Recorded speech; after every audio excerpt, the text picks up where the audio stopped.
Je voulais montrer comment réaliser ce type d'animation, c'est-à-dire de face 2D projetée sur un objet 3D. Et là, j'ai eu recours au modifier UV Warp. Alors, on va commencer par modéliser la carotte. Donc, je vais créer tout simplement un cylindre. Donc, mesh cylindre. On va choisir 8 vertices, ici dans l'opérateur box. Et puis, je vais me mettre vue de face. Et puis je vais faire une extrusion vers le bas, voilà, je fais une petite rotation comme ça, une deuxième extrusion,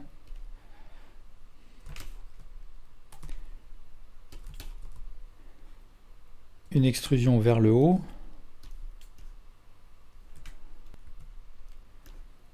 une dernière extrusion comme ça.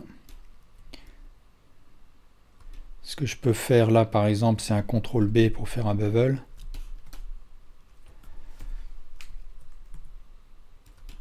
Et avec un CTRL 2 de mes chiffres, la suite horizontale de mes chiffres sur mon clavier, je crée automatiquement un modifier subdivision avec un niveau de 2.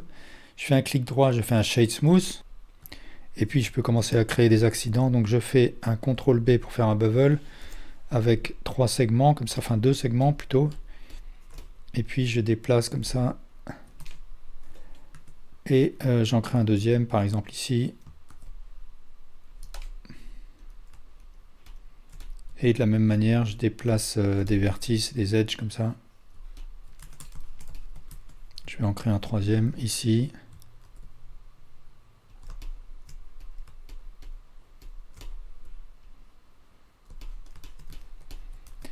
Il faut que je crée la fan de carotte.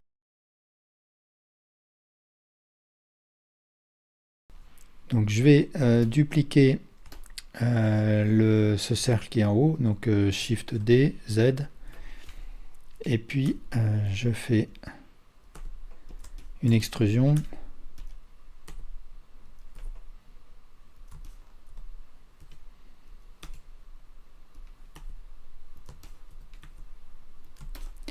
Là, je crée avec un CTRL R un edge loop ici, et puis je mets en transparence avec Alt Z, et puis je place ma tige au centre. Et puis là, je vais passer en mode de sélection de face, et puis je vais sélectionner par exemple deux faces ici, et je vais faire une extrusion comme ça, et puis une rotation, et je vais me mettre en transparence avec un mode de sélection de vertice. Je vais créer un edge loop ici, et puis je vais sélectionner les faces opposées, et de la même manière je vais faire une extrusion.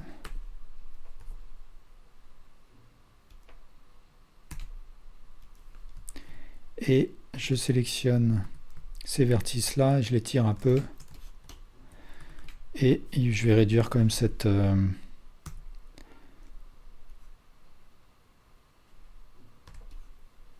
voilà.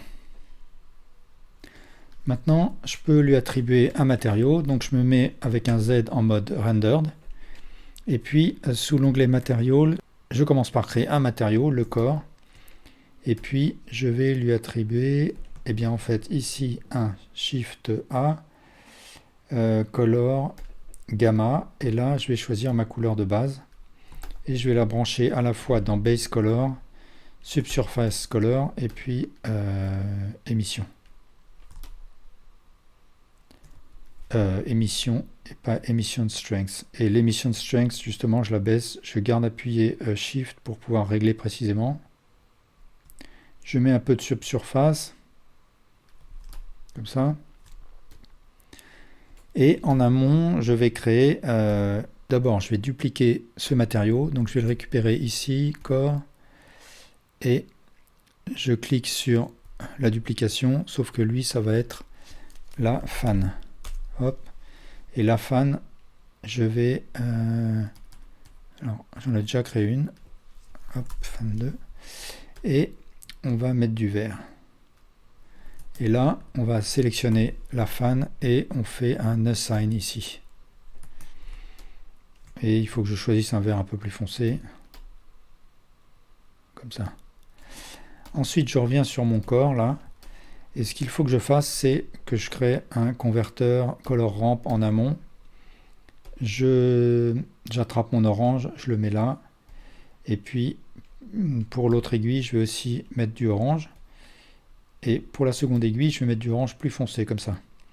Et je vais brancher le color du color ramp dans le color du gamma. Et j'ai activé l'add-on Node Wrangler. Et donc, je fais un CTRL-T pour créer cette chaîne de nodes. Là, dans Texture Coordinate, je vais me choisir la sortie Object. Et là, au lieu de mettre un Image Texture, je vais créer, avec un Shift S, je crée un Texture Noise.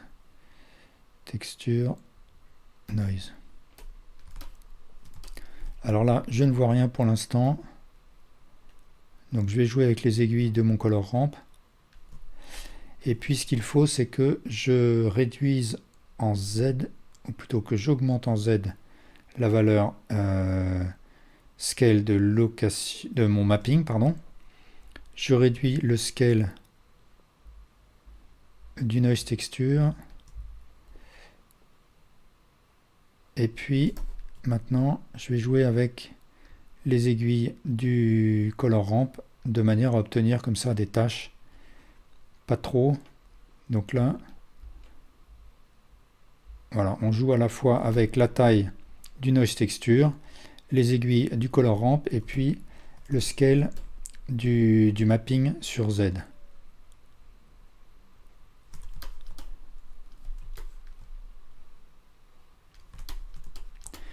Une fois que je suis content, ce que je peux faire, c'est doubler mes tâches avec du volume bump. Donc ce que je vais faire, c'est créer un Shift A vector bump et puis mettre en amont un converteur RGB to black and white. Donc je branche le color de mon color ramp dans le RGB to black and white et la sortie du black and white dans le height du bump et le bump dans l'entrée normale de mon principal BSDF. Et là, je vois que ça me crée des creux. C'est exactement ce que je veux. C'est un petit peu fort. Alors, je baisse la force ou la distance de mon bump. Voilà. Là, je peux peut-être changer la couleur comme je l'entends. Et jouer sur... alors, le subsurface et l'émission de mon principal BSDF, ils me permettent de créer un matériau qui soit un peu cartoon, qui rende mon objet un peu lumineux entre guillemets. Donc je vais augmenter l'emission strength, je vais mettre 0,3.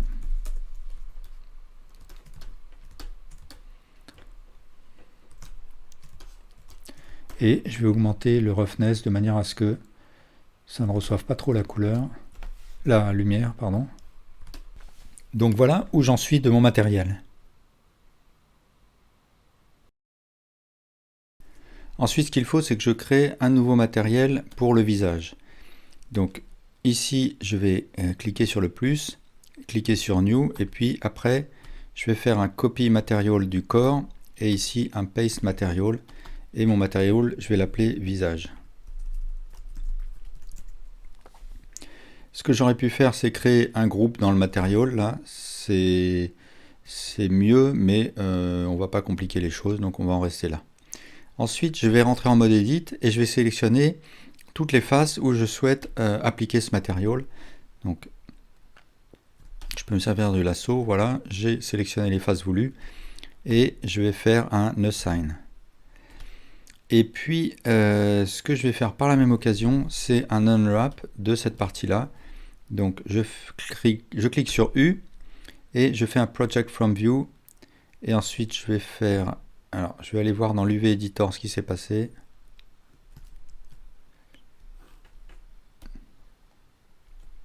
Donc là, j'ai mon déplié, je l'agrandis un petit peu. Je vais sélectionner le reste avec un CTRL I, et là, je vais faire aussi un U, et là, un simple Unwrap. Et là, dans mon UV Editor, je sélectionne tout et je mets un tout petit. Ça n'a pas d'importance où je le mets. Et maintenant, ce que je vais faire, c'est appeler l'image que j'ai créée pour mes expressions. Donc il faut que ce soit une image PNG avec un fond transparent. Donc ici, voilà mon image avec mes expressions. Je vais rappeler mon premier unwrap et je vais le caser correctement sur une des faces. Comme ça, hop. Je regarde si ça colle pour les autres. Ouais, ça marche. Donc je le redimensionne et je le case correctement.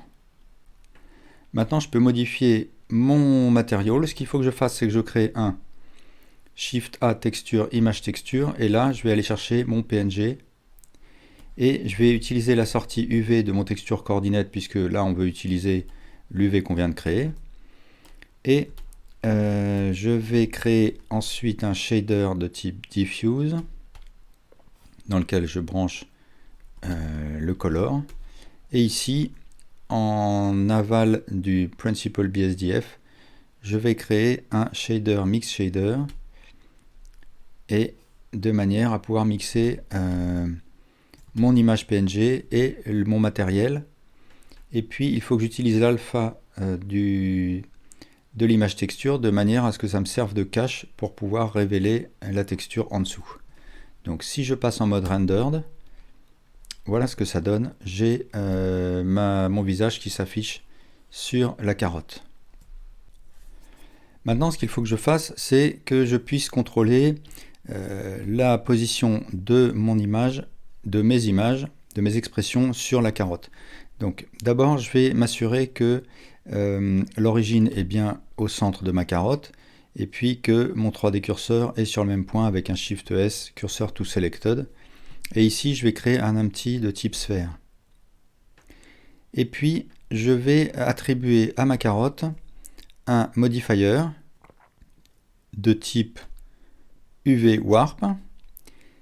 Dans les paramètres, je vais, pour l'axis U, je vais choisir X.